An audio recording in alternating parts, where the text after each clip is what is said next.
His incredible statements about the end of time, incredible, I say incredible, but they're credible for us. We believe them. They might be incredible for other people.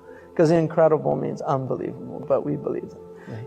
So anyway, the Prophet ﷺ told us, who told the Prophet that the buildings in Mecca would reach the tips of the mountains? Like, who could have imagined that in the 7th century, to have skyscrapers that reached the tips of the mountains? Who told the Prophet ﷺ that the mountains of Mecca would have tunnels? إِذَا بُعِجَتْ كَضَائِمُ مَكَّةَ. I mean, it's in a hadith. When the mountains of Mecca, when the base is drilled open, bu'ijat means to like pierce, right? So who told the Prophet ﷺ that?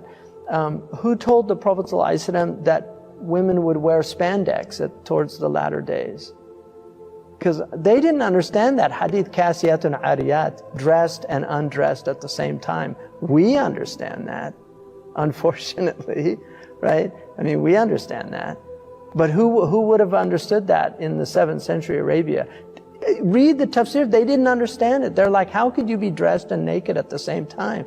So they said things like, kasiyat fi dunya, ariyat fil akhirah. Everybody's ariyat fil akhirah on the Day of Judgment. We now know what that means. The Prophet ﷺ said that people would walk in marketplaces, badiyatul afkhad, with their thighs bare. Civilized people never do that. Primitive people don't create marketplaces. Primitive people barter. You know, they live they don't have marketplaces. That's the difference between civilized, one of the differences between civilized and, so he's talking about people in aswaq, in malls, walking with shorts on. Who told the Prophet ﷺ? I mean, there's so many things that he said. Who told him that destitute Bedouin would be vying with one another to build tall buildings in the Arabian desert? Who told him that all this money would come to the Arabian Peninsula? Who told him that the Arabian Peninsula would be turned into gardens and have green, I mean, it was desert. Like, now you go and you can see these amazing gardens. I mean, they actually have skiing in Dubai. Like, they have snow. So all these things, I mean, the Prophet ﷺ, he told all these things, and I'm just like, you read the signs of the end of time and you're like, it's not like Nostradamus, you know, where it has to be interpreted. These are like clear signs. He said, al-mataru sayakunu qayda. Like, rain would be acidic. Qayd means to burn. Who told him about acid rain? And then who told him, sallallahu alayhi wasallam, about, I mean, we know, I'm just saying rhetorically, you know, that these for us, these are all signs. He said, وَالْوَلَدُ غَيْذَ, the child would be filled with rage. Children would be filled with rage.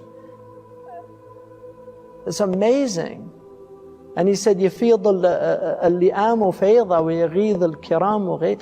He said that the low people would be everywhere. And he said noble people would diminish. They would just begin to disappear. He said, how will you be when you're amongst the leftovers of humanity? Like, the party's over. It's all the crumbs and the scraps. I mean, just look how people dress. Look how people have always dressed nobly throughout human history. Nobody ever dressed like modern people. Nobody in history. Romans had togas. You know, the Persians had their robes. You know, all these people, I mean, even native peoples had their feathers and because they knew, they had some sense of what human beings are. Now people walking out, they walk around they pay hundreds of dollars for rags. They pay hundreds of dollars for rags. What's happened to human beings? That this is their state. I mean, you have to marvel at the leftovers.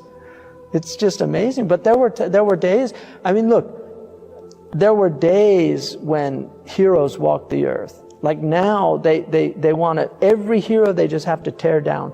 Everybody of any distinction, they have to tear them down. They have to destroy them. They have to expose them, show how they're just like everybody else. There's nothing special about them. You know, this is a sickness of people. It's all this leveling. And you know, there were great people, and I've sat with sanctified souls. I know it. I've been in their company. I've been in their presence. I've felt their hal, you know. So these are real. They're real. And the awliya are real. The people of Allah are real. And the lovers of the Prophet ﷺ, they know what they have, and they know what they have in their hearts. And the people that don't have that, they don't know. But Abu Hanifa said, if kings knew what we had, they would send their armies to take it from us.